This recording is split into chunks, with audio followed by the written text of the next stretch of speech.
নমস্কার, আপনারা দেখছেন এখন বিশ্ব বাংলা সংবাদ। আমি আপনাদের সাথে সুপর্ণা। আমাদের সঙ্গে রয়েছেন ডক্টর অনসুক রয় এবং ডায়েটিশিয়ান অরিত্র খা। নমস্কার। নমস্কার। নমস্কার। এমন কোভিড মহামারী পরিস্থিতিতে আপনাদের সাথে আবার লাইভে আসার সুযোগ হয়েছে আরো একবার। তো আপনাদের সামনে একটাই প্রশ্ন যে এই করোনা সিচুয়েশনে আমরা অনেকেই বাড়িতে বসে খুব ডিপ্রেস লাগছে। এর থেকে বেরিয়ে আসার কি উপায় বা কি করা উচিত? আহ উত্তরটা কি প্রথমে অরিত্র দেবে না আমি? আপনি দিন, ডক্টর অনসুক। আচ্ছা। আচ্ছা। প্রথম কথা হচ্ছে, করোনা এই অতিমারী পরিস্থিতির সম্মুখীন আমরা বহু দিন ধরে হচ্ছি। গত বছর থেকে এই করোনা ওয়েভ চলছে। এখন আমরা দ্বিতীয় ওয়েভের সম্মুখীন হয়েছি, এবং এই যে পরিস্থিতি, এই যে লকডাউন, লোকের কর্মহীনতা, লোকের জীবনে অনিশ্চয়তা, কালকে কি হবে এটা আমরা কেউ জানি না, এই যে একটা অনিশ্চয়তার মধ্যে দিন কাটছে, এতে যেটা হচ্ছে সেটা হচ্ছে একটা অস্বাভাবিক একটা মানসিক চাপ বৃদ্ধি হচ্ছে মানুষের মনে, এবং তাদের একটা স্ট্রেস লেভেল যেটা দৈনিক থাকে তাদের জীবনে, সেটা উত্তরোত্তর বৃদ্ধি পাচ্ছে। এবং এর থেকে বেরিয়ে আসার চটজলদি আমাদের হাতে কোনো সমাধান নেই। আমরা যেটা পারি সেটা হচ্ছে নিজেদেরকে অহেতুক ভীত সন্ত্রস্ত না করে তুলতে, অহেতুক গুজবে কান না দিতে, এবং অহেতুক কোনো ব্যাপার নিয়ে বেশি ভাবনা চিন্তা না করতে, সেটা আমরা পারি। এবং সময় মতো ভ্যাকসিনেশন, যেটা অত্যন্ত প্রয়োজনীয়, সেটা আমরা সময় মতো নিতে পারি, যে থেকে আমরা নিজেদেরকে সুরক্ষিত রাখতে পারি। এবং যে সোশ্যাল ডিস্টেন্সিং বা শারীরিক দূরত্ব বিধি যেগুলো আমাদের সমাজে বহুদিন থেকে চলছে, সেগুলো আমরা যদি যথাযথভাবে পালন করতে পারি, তো নিশ্চয়ই এর কিছু মাত্রায় আমরা উন্নতি লক্ষ্য করতে পারবো। কিন্তু কথা হচ্ছে যে এই পরিস্থিতি হয়তো চট করে সহজেই কেটে যাবে না। সেই জন্য আমাদেরকে নিজেদেরকেও মানসিকভাবে মানে প্রস্তুত থাকতে হবে, এবং এই পরিস্থিতিটাকে অত্যন্ত দৃঢ়ভাবে মোকাবিলা করতে হবে। একদম একদম। ডায়েটিশিয়ান খা, আপনার কাছে একটা প্রশ্ন, যে মন ভালো রাখার ডায়েট কেমন হওয়া উচিত?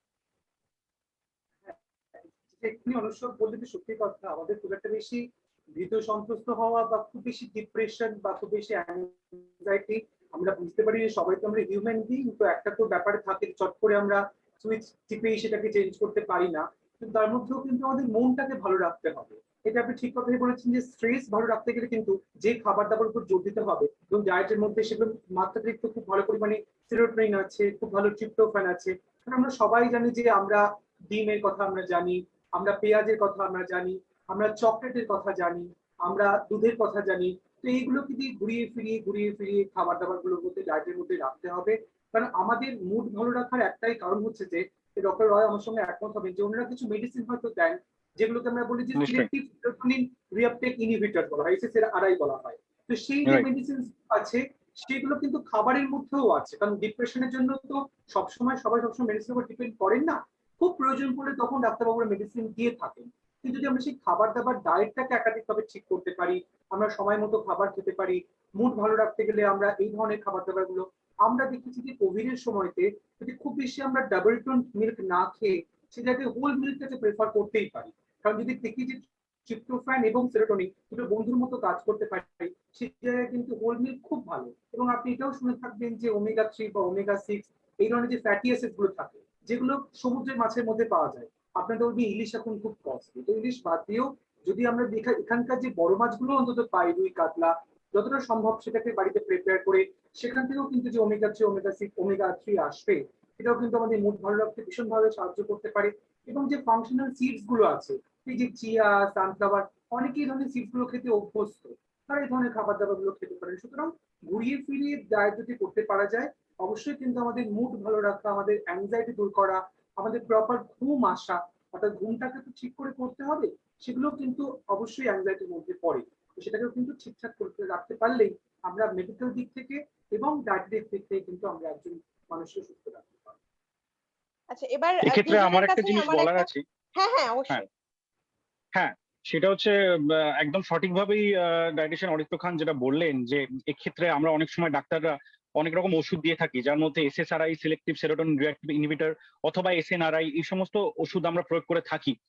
কিন্তু এই ক্ষেত্রে যেটা এই প্যান্ডেমিক সিচুয়েশনের মধ্যে আমাদের সামনে যে পরিস্থিতিটা উদ্ভূত হয়েছে, সেক্ষেত্রে আমার মনে হয় না ওষুধ বা মেডিসিনের খুব একটা প্রয়োজন আছে, কারণ এই পরিস্থিতিটা মানে অভূতপূর্ব। এরকম পরিস্থিতি আমরা চট করে এর আগে আমরা ফেস করিনি, এবং এই পরিস্থিতিটা কোনো অসুখের জন্য নয়, এটা আমাদের কোনো মনের অসুখ নয়, এটা একটা পারিপার্শ্বিক পরিস্থিতি যা আমাদের মনের উপর চাপ সৃষ্টি করেছে। সুতরাং এই পরিস্থিতিটা কেটে গেলে আমাদের মন আবার আবার স্বাভাবিক হয়ে উঠবে, এটাই আশা রাখতে পারি।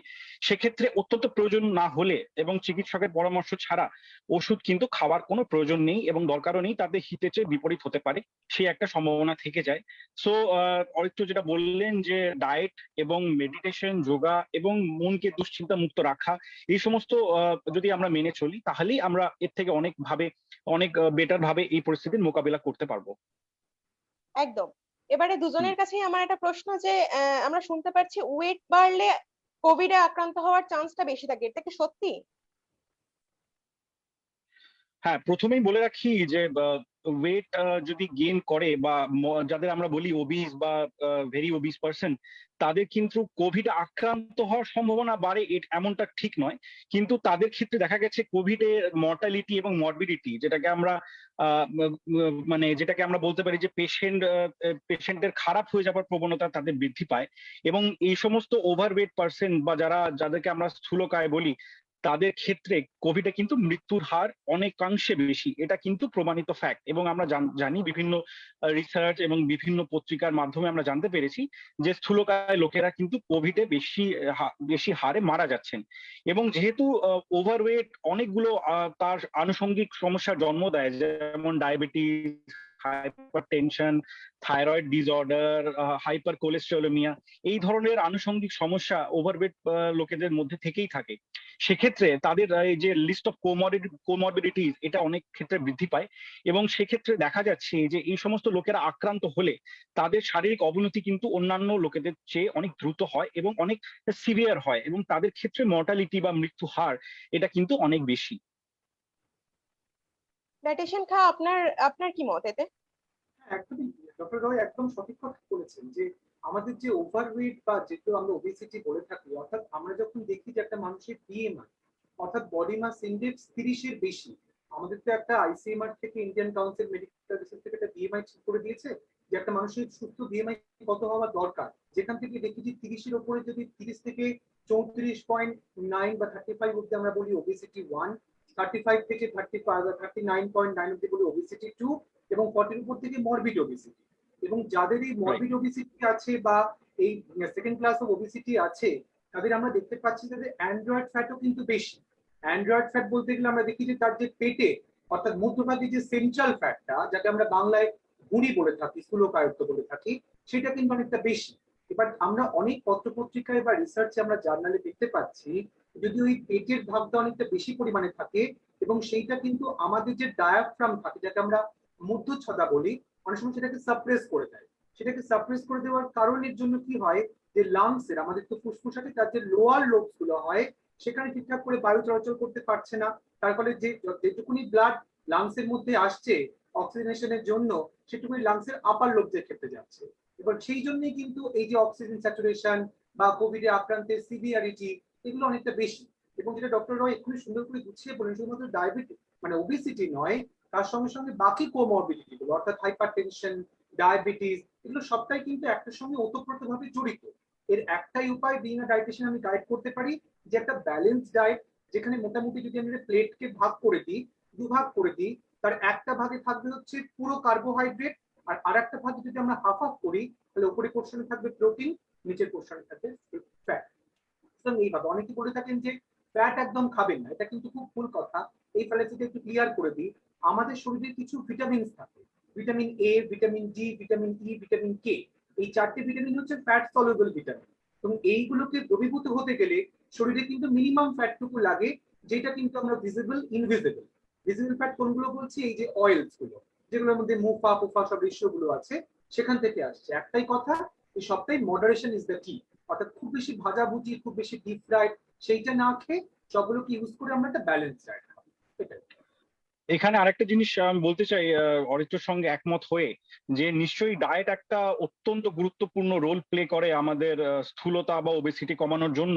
কিন্তু তার সাথে সাথে মনে রাখতে হবে যে lifestyle modification both with diet and exercise, যেটা এখনকার দিনে খুবই দরকার। এবং এই প্যান্ডেমিক সিচুয়েশন এবং লকডাউন পরিস্থিতিতে আমরা যেটা হয়তো অনেকাংশেই করে উঠতে পারছি না, আমাদের রুটিন যেগুলো রেগুলার রুটিন সেগুলো হয়তো আমরা কেউই বিশেষভাবে সেরকম ভাবে ফলো করতে পারছি না।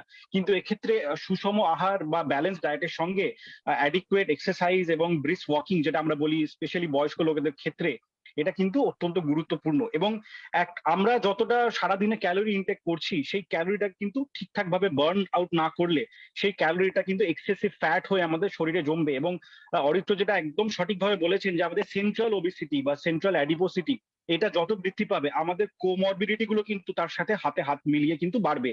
Specially diabetes, hyper tension, chances of stroke, এগুলো কিন্তু অনেকাংশে বৃদ্ধি পাবে। সো অবভিয়াসলি যে কোনো মূল্যে স্থূলকায়তাকে আমাদের বর্জন করতে হবে, আমাদের ফিট থাকতে হবে, এবং কোভিডের হাত থেকে মুক্তি পেতে গেলে আমাদের কিন্তু অত্যধিক ফ্যাট এবং আমাদের স্থূলকায়তাটাকে থেকে দূরে চলতে হবে।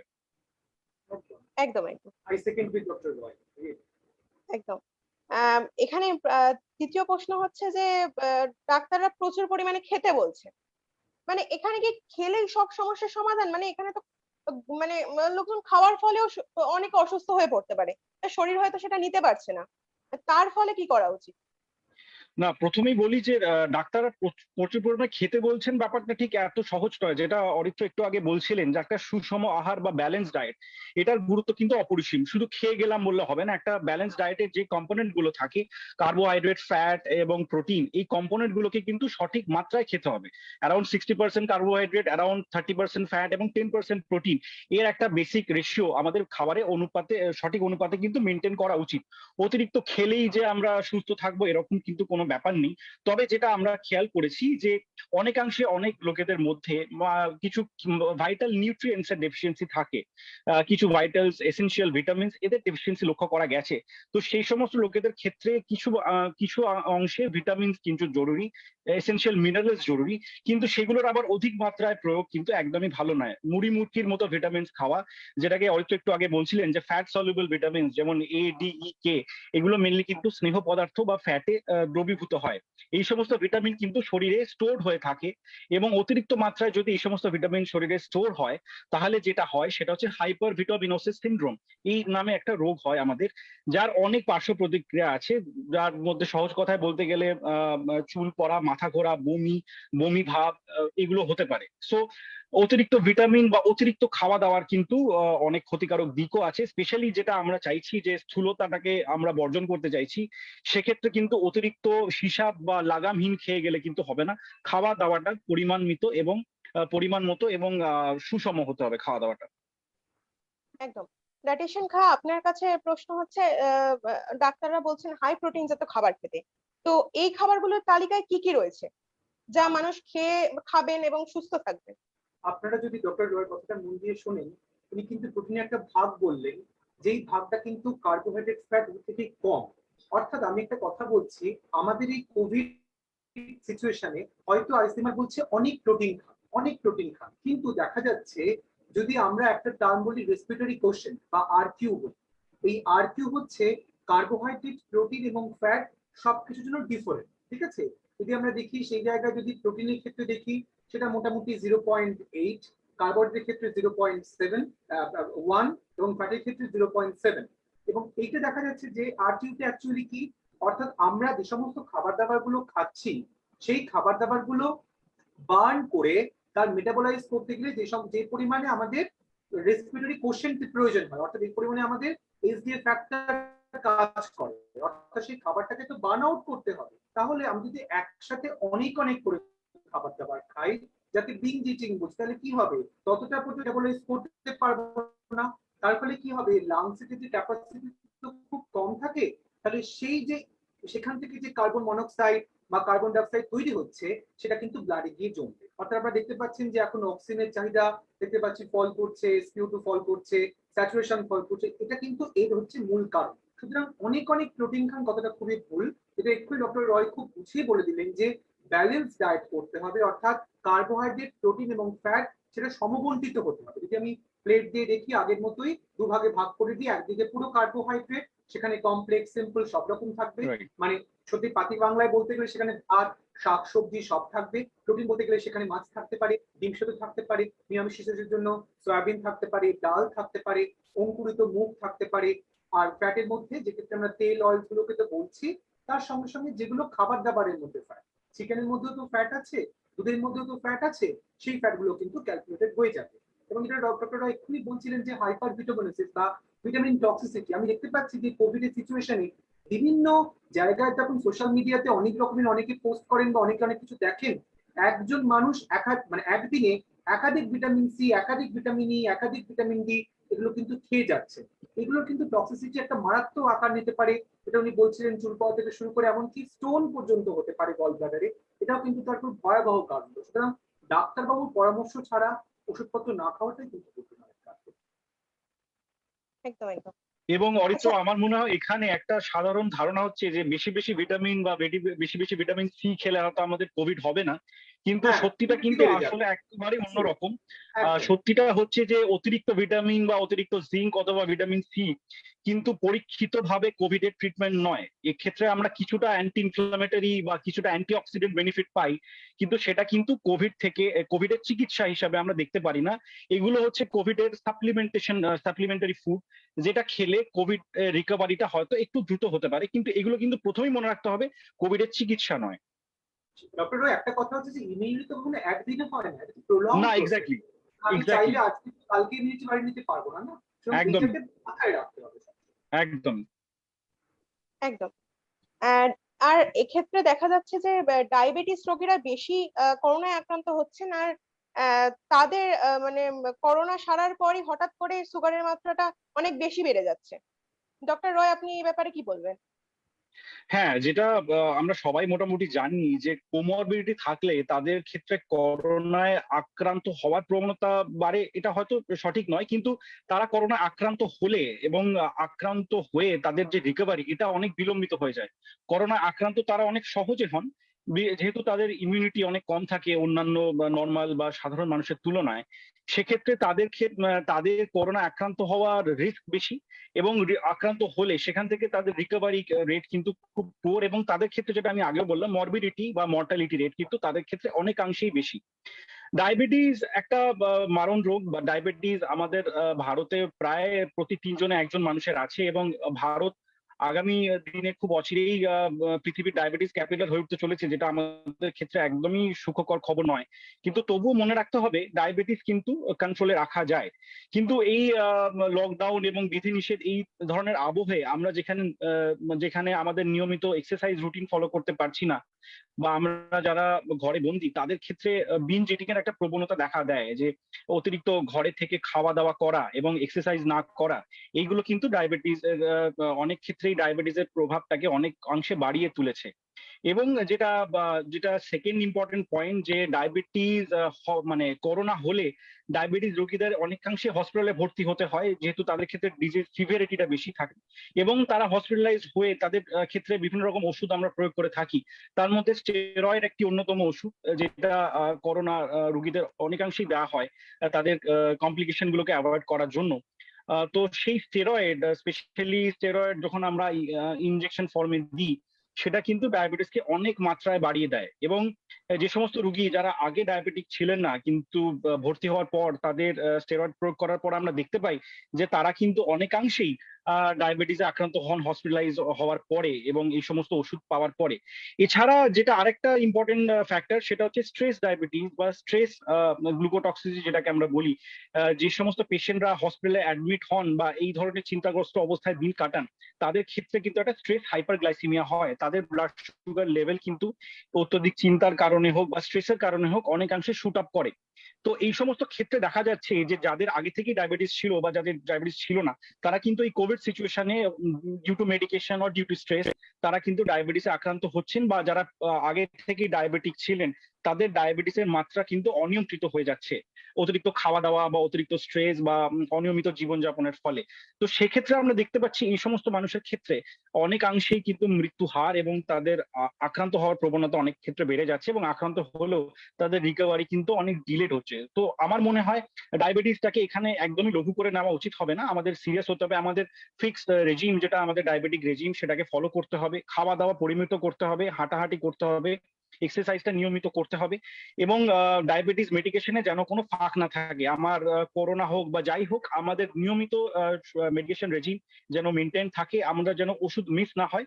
নিয়মিতভাবে আহার, নিয়মিত এক্সারসাইজ এবং নিয়মিত ওষুধ সেবন করলে নিশ্চয়ই আমরা কোভিড এবং ডায়াবেটিসের কমপ্লিকেশন গুলোকে একই সাথে প্রতিহত করতে পারবো। ডায়েটিশিয়ান খা, আপনার কি মত এতে? আমি একদমই ডক্টর রয়ের সাথে একমত।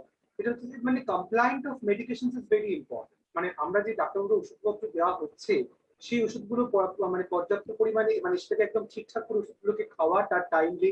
অনেকে দেখা যান যে বাড়িতে এসএমবিজি করছেন, অর্থাৎ সেলফ মনিটরিং ব্লাড গ্লুকোজ নিচ্ছেন, হয়তো ব্লাড নিচ্ছেন, সেই জায়গায় দেখা যাচ্ছে যে হয়তো তার ব্লাড সুগারটা ঠিক আছে, তিনি ওষুধ খাওয়া কারো পরামর্শ ছাড়াই বন্ধ করে দিলেন। তো সেইটা কিন্তু একদমই কাম্য নয়। যেইটা ডাক্তারবাবুরা বলেছেন সেইটাকে মেনটেন করতে হবে, এবং সেই থেরাপির মধ্যে অবশ্যই মেডিকেল নিউট্রিশন একটা ভেরি ইম্পর্টেন্ট পার্ট।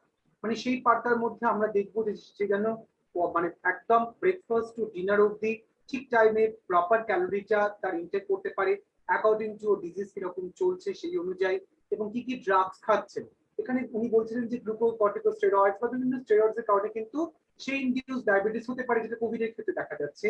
সেই জায়গায় কিছু ড্রাগ নিউট্রিয়েন্ট কমপ্লিকেশন তো থাকে। সেই জায়গায় ধরুন অ্যালকোহল বা ক্যাফিন, এগুলো কিন্তু স্ট্রিক্টলি বর্জন করতে হবে। মানে হয়তো অনেক বেশি দেখা যাচ্ছে যে এই পরিমাণ অ্যালকোহল চলতে পারে, কিন্তু যদি স্টেরয়েড চলছে বা কোনো জায়গায় হয়তো স্ট্যাটিন চলছে, সেই সব জায়গায় কিন্তু অ্যালকোহল একদম স্ট্রিক্টলি নো বন্ধ করতে হবে। এবং তার সঙ্গে সঙ্গে বারে বারে করে খাওয়া, যেগুলো লো গ্লাইসেমিক ইন্ডেক্স বা লো গ্লাইসেমিক লোড যুক্ত ফ্রুটস আছে, সেক্ষেত্রে আমরা ধরতে পারি পেয়ারা, জামরুল, কালো জাম, বেদানা, অর্থাৎ আমাদের এখানে যে ফলগুলো পাওয়া যায় সেই ফলগুলোর উপর বেশি জোর দিতে, রাদার দেন যেগুলো বাইরে থেকে আসছে। একটা খুব ট্রেন্ড হয়েছে এখন, যেগুলো 5 স্টার মলে পাওয়া যাবে বা শপিং মলে পাওয়া যাবে, খুব কস্টলি আর ফ্রুটস, সেগুলোই আমার পয়সা না থাক না থাক সেটাকে আমাকে কিনতে হবে, দরকার নেই। আমরা যদি লুটিন বা জিয়াজান্তিনের কথা ভাবি, সেটা যেরকম ক্র্যানবেরি বা উলবেরি বা রাসবেরিতে আছে, তার সঙ্গে সঙ্গে কিন্তু আমাদের এখানে আমাদের চাষি ভাইরা বানাচ্ছে, মানে তৈরি হচ্ছে এখান থেকে গাছে, কালো জাম, জামরুল, তার মধ্যেও কিন্তু বেশ অ্যাডিকুয়েট অ্যামাউন্ট থাকে। সুতরাং এইখানকার যেগুলো পাকা পেঁপে, সেগুলোকে বেশি জোর দিতে হবে রাদার দেন আউটসাইড ফুড। এবং তার সঙ্গে সঙ্গে একটা ডিম সেদ্ধ খেতে পারেন, সেই সঙ্গে সঙ্গে সকালবেলার দিকে ভাত, ডাল, মাছ খেতে পারেন। রাত্রির দিকে একটুখানি রেজিস্ট্যান্স স্টার্চ যেগুলো থাকে, মানে খুব বেশি ডাল, খুব বেশি সয়াবিন, এটাকে একটুখানি অ্যাভয়েড করতে পারলে ভালো হয়। আর বারে বারে 3 ঘন্টা করে ছাড়া ছাড়া করে মানে স্মল অ্যান্ড ফ্রিকোয়েন্ট মিলস করতে হবে। কারণ ডায়াবেটিসে একটা ব্যাপার থাকে, যখনই কেউ ওরাল হাইপোগ্লাইসেমিক ড্রাগ নিচ্ছেন বা হয়তো ইনসুলিন নিচ্ছেন, খাবার স্কিপ করলে কিন্তু হাইপোগ্লাইসেমিয়া হতে পারে, অর্থাৎ সুগার লেভেলটা কিন্তু ফল করে যেতে পারে, 70 mg/dl এর নিচে চলে যেতে পারে। সেইটা মাথায় রেখে তাকে বারে বারে করে অল্প অল্প করে খাবার দাবার খেতে হবে, এবং তার সঙ্গে সঙ্গে এক্সারসাইজ। আর ডায়াবেটিসে মুখে খাওয়ার ওষুধ, যিনি ইনসুলিন নিচ্ছেন, ইনসুলিনের proper regime technique, proper medical nutrition diet given by a dietitian, একটু এক্সারসাইজেস, হাঁটাচলা করা, সেটাকে করতে পারলেই, যদি ডিসিপ্লিন একটু চেঞ্জ করা যায়, লাইফস্টাইলটা মডিফাই করা যায়, ডক্টর রয় এক্ষুনি আপনি একটু বলছিলেন সেটা, তাহলে কিন্তু ডায়াবেটিসের ক্ষেত্রে কোভিড হোক বা সারি বা যে কোনো রকমের সিভিয়ার অ্যাকিউট রেসপিরেটরি ইনফেকশন গুলো হোক, তাতে কোনো অসুবিধা হবে না, আমি ঠিক থাকতে পারবো। কিন্তু আমাকে সেই প্রোটোকল গুলো অ্যাডজাস্ট করতে হবে। একদম। আচ্ছা, এবারে ডক্টর রয়ের কাছে প্রশ্ন, মাত্রাতিরিক্ত স্টেরয়েড এবং অ্যান্টিবায়োটিক প্রয়োজন হচ্ছে কোভিড চিকিৎসা ক্ষেত্রে? না, কখনোই মাত্রাতিরিক্ত স্টেরয়েড বা অ্যান্টিবায়োটিক প্রয়োজনীয় নয়। প্রথমেই বলে আমরা আমরা সবাই মোটামুটি জানি যে কোভিড কিন্তু একটা ভাইরাল ডিজিজ, এর সঙ্গে ব্যাকটেরিয়ার কোনো সম্পর্ক নেই। যেটা হয় যে কিছু কিছু আমরা অ্যান্টিবায়োটিক প্রয়োগ করে দেখেছি কোভিডে কিন্তু তাদের একটা রোল আছে। যেমন আমরা অ্যাজিথ্রোমাইসিন প্রয়োগ করতাম, আমরা ডক্সিসাইক্লিন প্রয়োগ করেছি, তাতে একটা আমরা দেখতে পেরেছি যে কোভিড এর ক্ষেত্রে যে সমস্ত রোগীরা কোভিডে আক্রান্ত তাদের মধ্যে, তাদের শরীরে এই সমস্ত অ্যান্টিবায়োটিকের কিছু রোল আছে, কিন্তু সেটা কিন্তু কখনোই কোভিডের চিকিৎসা নয়। বারবার যেটা আমি স্ট্রেস করার চেষ্টা করছি, কাজে মাত্রাতিরিক্ত অ্যান্টিবায়োটিক খেলে আমার কোভিড হবে না, এই ধারণাটা একদম ভ্রান্ত। কারণ কোভিড ভাইরাসের জন্য হয়, আর আমরা অ্যান্টিবায়োটিক ইউজ করি ব্যাকটেরিয়াদের ক্ষেত্রে। তো ব্যাকটেরিয়ার ওষুধ দিয়ে আমরা কিন্তু ভাইরাস মারতে পারবো না। আর কোভিড এর জন্য আমাদের হাতে এখন সেরকম প্রুভেন বা অ্যাপ্রুভ কোনো অ্যান্টিভাইরাল ড্রাগও নেই যেটা খেলে আমাদের কোভিড সেরে যাবে। কাজেই মাত্রাতিরিক্ত অ্যান্টিবায়োটিকের ব্যবহার এটা খুবই বিপজ্জনক, এবং এটা কিন্তু অনেক সাইড এফেক্ট ক্যারি করে এর সাথে। এবং অনেকেই আমি দেখেছি যে ডাক্তারের পরামর্শ ছাড়াই ওভার দ্য কাউন্টার অ্যান্টিবায়োটিক কিনে খেতে শুরু করেছেন। তারা হয়তো বিভিন্ন নিউজ প্রিন্টে বা সংবাদ মাধ্যমে বা মিডিয়াতে বা অনলাইন মাধ্যমে দেখছেন যে এই ওষুধগুলো কোভিডে চলে, সেহেতু তারা নিজেরাই একটা নিজেদের মনের মতো করে অ্যান্টিবায়োটিক শুরু করে দিচ্ছেন, এবং তারা কিন্তু আলটিমেটলি নিজেদের বিপদ ডেকে আনছেন। কারণ অতিরিক্ত অ্যান্টিবায়োটিক ইউজ করার ফলে যেটা হতে চলেছে তাদের শরীরে, সেটাকে বলা হয় অ্যান্টিবায়োটিক রেজিস্ট্যান্স। এই অ্যান্টিবায়োটিক গুলো কিন্তু পরবর্তীকালে যখন দরকার হবে, কোনো ব্যাকটেরিয়াল ডিজিজ হবে, সেখানে কিন্তু কাজ করবে না। এবং দ্বিতীয় কথা হচ্ছে যে স্টেরয়েড কখনোই ডাক্তারের পরামর্শ ছাড়া কোনো রোগী খাওয়া উচিত নয়। কারণ স্টেরয়েড একটা অত্যন্ত potent drug, it's a magic drug I can say, but steroid comes with its own side effect, own set of side effect. Steroid কিন্তু আমাদের পিটুইটারি, হাইপোথ্যালামাস পিটুইটারি এবং অ্যাড্রিনাল অ্যাক্সিসকে সাপ্রেস করে। স্টেরয়েড, যেটা আগেই বললাম, যে ডায়াবেটিসের মাত্রা বাড়ায়, সুগার লেভেল বডিতে আনকন্ট্রোল ভাবে বাড়িয়ে দেয়। স্টেরয়েড কিন্তু হাইপার টেনশন বাড়াতে পারে। স্টেরয়েড কিন্তু অনেক ক্ষেত্রে স্ট্রোক ইনডিউস করতে পারে। কাজে স্টেরয়েড কিন্তু একদমই সেফ ড্রাগ নয়। স্টেরয়েডের ব্যবহার যথেচ্ছ হওয়া বাঞ্ছনীয় নয়। স্টেরয়েড এমন একটা ওষুধ যেটা কিন্তু শুধুমাত্র ডাক্তারের পরামর্শ নিয়েই খাওয়া যেতে পারে, এবং ডাক্তারবাবু যদি বলেন তবেই খেতে হবে। স্টেরয়েড কিন্তু ওভার দ্য কাউন্টার খাওয়া একদম উচিত নয়। এবং কোভিডেও স্টেরয়েডটা কিন্তু কোনো রেমেডি নয়। স্টেরয়েডটা অ্যান্টি ইনফ্লামেটরি ড্রাগ হিসেবে কোভিডে ইউজ করা হয়। যাদের বডিতে সিরিয়াস ইনফ্লামেশন, SIRS, বা যাদের সাইটোকাইন স্টর্ম দেখা যায়, তাদের ক্ষেত্রেই কিন্তু আমরা স্টেরয়েড ইউজ করে থাকি। আমরা অনাবশ্যক স্টেরয়েড কিন্তু কোনো রোগীকেই দিই না। ডায়েটিশিয়ান খা, আপনার কি মত এতে? একদমই তাই, যেটা উনি বলছিলেন যে স্টেরয়েড বা অ্যান্টিবায়োটিক যেটা হয়, অ্যান্টিবায়োটিক তো ভাইরাল ট্রিটমেন্ট কখনো হতে পারে না, কিন্তু অনেক সময় কি হয় যে কোভিড থেকে হয়তো কোনো সেকেন্ডারি ইনফেকশন হয়, but that should be given by a doctor. মানে কখনো কেউ ওভার দ্য কাউন্টার কি দোকানে আমি এটা জানি বা আমি এটা করেছি, এরকম একই রকম ভাবে আমি যদি খাবারের কথাও দেখতে চাই, তাহলে দেখবো যে এই যে কারেলা জুস আপনি খুব বেশি করে সকালবেলা খান, বা ঠিক। আমলকির শরবত আপনি খুব খান, আপনার ডায়াবেটিস একদম গায়েব হয়ে যাবে। তো এইগুলো কিন্তু নাথিং বাট দ্য মিথস। আমি যদি দেখি যে করোলা, অর্থাৎ কারেলা, বা আমরা যদি বলি বিটার গার্ড করতে পারি আমরা, তাহলে দেখবো তার মধ্যে যে গুণগুলো আছে, তার মধ্যে পটাশিয়াম আছে, সিলেনিয়াম আছে, ম্যাগনেসিয়াম আছে, ডায়েটারি ফাইবার আছে, সেটা হয়তো আরো অনেক সবজিতেই আছে। আমি এক গ্লাস লকি জুস খেয়ে আমি কালকে একদম ডায়াবেটিস ফ্রি হয়ে যেতে পারবো, এটা কোনো বইতে বা কোনো রিসার্চ পেপারে লেখা নেই। এগুলো সবটাই কিন্তু অ্যাডভার্টাইজমেন্ট এবং মার্কেটিং গিমিক। সুতরাং আমাকে মনে রাখতে হবে যে আমি সব ভেজিটেবলস, সব সব রকম ফ্রুটস যেগুলো আমার ডায়াবেটিক ফ্রেন্ডলি, সেগুলোকে আমি খাবো। I have to give hour calorie intact এবং ক্যালোরি আউটপুট, কতটা আমি ইনটেক করতে পারছি, কতটা আমি এক্সট্রা খরচা করতে পারছি, সেগুলোকে মাথায় রাখবো। আমি গ্রিন টি খেতেই পারি, কিন্তু গ্রিন টির মধ্যে খুব ভালো এলথানিন আছে, এটা অ্যান্টি ইনফ্লামেটরি প্রপার্টির সঙ্গে সঙ্গে আমাদের ইমিউনিটিকে বুস্ট করতে সাহায্য করে। সেটা কিন্তু লং টার্ম প্রসেস। সুতরাং এক কাপ যদি আমি গ্রিন টি খেয়ে থাকি, তাহলে তার পরবর্তী সময় আমি সেই 3 কাপের জল সঙ্গে সঙ্গে আমি কনজিউম করতে পারবো। তাহলে হয়তো আমার এটা কিছুটা হলেও গ্রিন টির যে বাজে প্রপার্টি গুলো আছে সেটা চলে যাবে, কিন্তু যেটা মানে এপিগ্যালিটোক্যাটেচিন গ্যালেট, সেটা কিন্তু শরীরের মধ্যে থাকবে। এগুলো বাদ দিয়ে যদি অ্যান্টি ইনফ্লেমেটরি ফুডস বলি, আমাদের সেটা কিচেনেই থাকে। আমরা পেঁয়াজে পেতে পারি, আমরা সেটা রসুনে পেতে পারি, আমরা সেটা আদাতে পেতে পারি, আমরা সেটা সয়াবিনে পেতে পারি। সব রকমই আমরা জায়গাতে কিন্তু অ্যান্টি ইনফ্লেমেটরি প্রপার্টি পেতে পারি।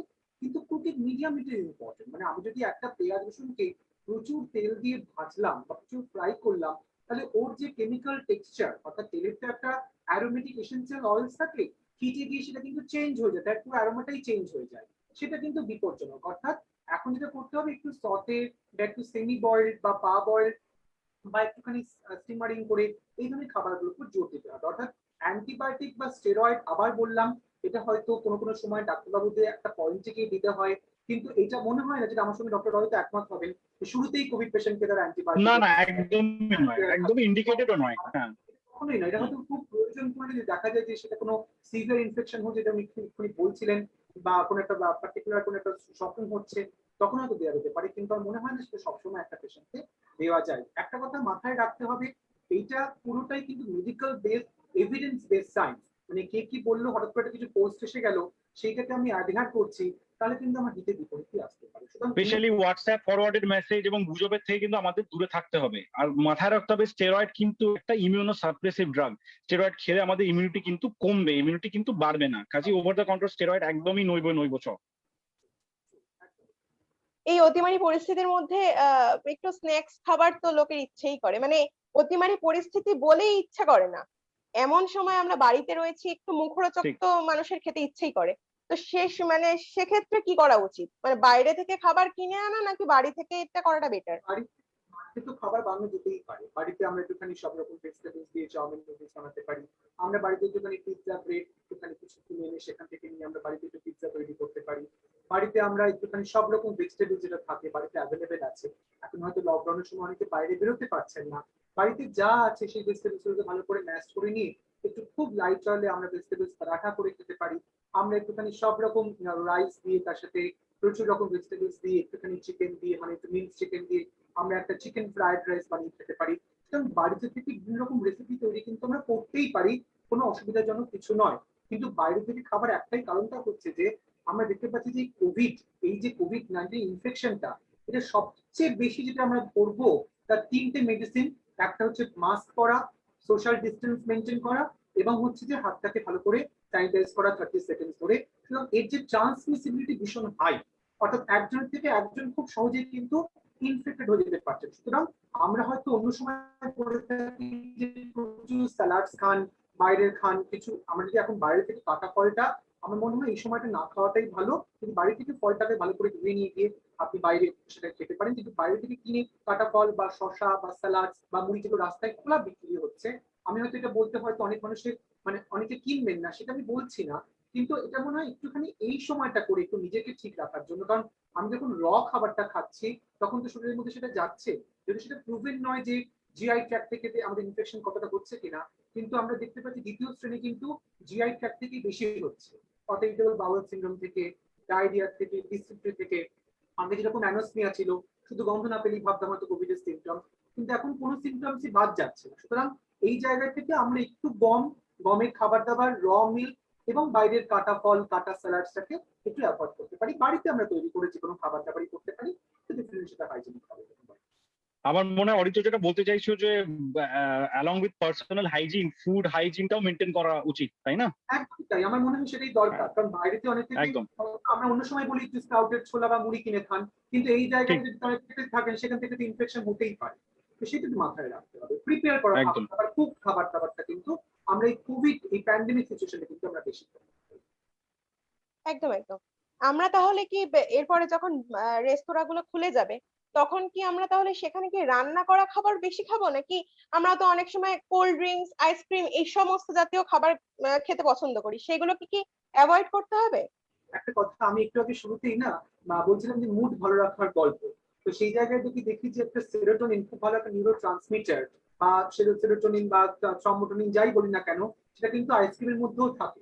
অর্থাৎ খুব ভালো প্রোবায়োটিক যেরকম থাকে প্রোবায়োটিক আইসক্রিম গুলোতে, সেটা যদি আমাদের গলা ঠিকঠাক থাকে, সে জায়গায় কোনো রকম চোকিং না থাকে বা সোর না থাকে, আইসক্রিম চলতে পারে। তবে আমার মনে হয় না খুব একটা বেশি সেটা খাওয়াটা এই মুহূর্তে দরকার, নাম্বার ওয়ান।